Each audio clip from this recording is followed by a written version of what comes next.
Welcome back, everybody. Time now for What's Hot. This is where we talk about the stories that have us all talking. We are joined by Barb Bartlein from the People Pro, and Jeff Wagner is back. There were some wild scenes in Rio de Janeiro after Pope Francis arrived.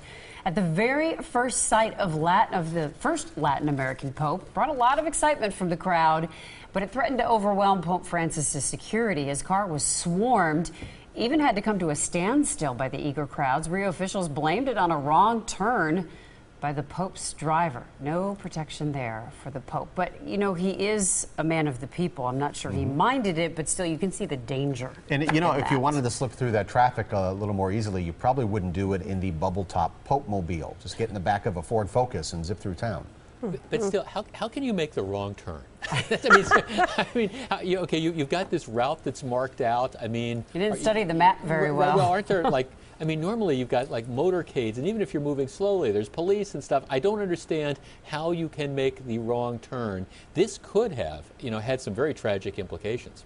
Oh, absolutely. And you know what, Jeff, I can't help but feel, I'm glad he had God on his side, because I'll tell you, this was really a lapse in security. There were supposed to be 22,000 security people, and when you look at the video, nobody is around this guy. Not on the wrong turn. No, not on the wrong turn. Plus, why isn't he in a car that's secure? That wasn't even a bulletproof car. I don't think he wants to be. I think part of it is the battle with this Pope that, you know, wants to be with the people and is known for that, with balancing his security. It's scary because Rio and Brazil in general, not a safe place to be these days. I mean, you got people uprising against the government. Right. There were people caught in the crowd with Molotov cocktails. Right. No, I mean, and I think, I understand you want to have that balance like you're talking about, but at the same time, you know, if you're the dignitary, if you're the Pope, you know, you have to also, I think, to be responsible, you got to say, okay, there's a time and a place where I can really expose myself to crowds. And yesterday, you know, in Rio, I don't think that was that time or the place.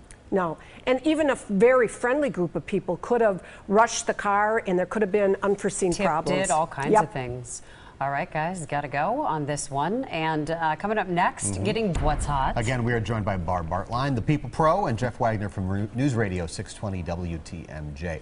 Door-to-door mail delivery could be a thing of the past. This is part of a proposal to overhaul the United States Postal Service. You would have to pick up your mail from a cluster of mailboxes in your neighborhood.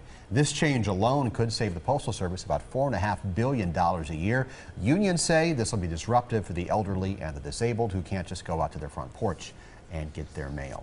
Well, see, what I don't understand about this is I grew up in Glendale, Wisconsin, a couple blocks south of Nicolet High School, and we had this. I mean, there were community mailboxes out in front of our house. There were like 8 or 10 mailboxes from the various neighbors. The mail carrier would come along in the motorized vehicle. They'd put the mail in people's boxes, and you'd walk down and get it. It wasn't that big a problem. We had elderly neighbors who could do it. I think if this saves billions of dollars, to me, it's a no-brainer. I think that there are some neighborhoods that do have this. I've seen them, and the proposal to make all new neighborhoods have them. I think it depends on how you grew up. I grew up where you get your mail through the slot in the door. I like it.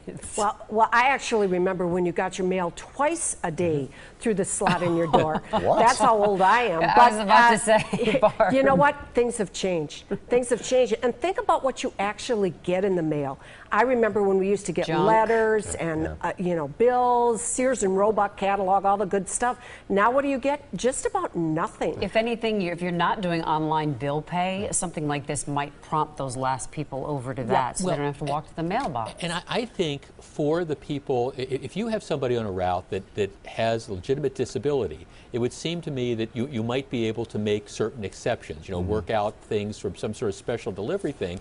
But in general, for most people, it's not that big a deal. Look, I like just opening my front door and reaching into the mailbox. I like it. It's a convenience. If I had to walk to the end of the driveway or across the boulevard, would it be the end of the world? No, especially if it saves $4 billion. All right. It's not a big deal. If it's snowing, I'm not getting my mail. Try that in Alaska. We'll take a break.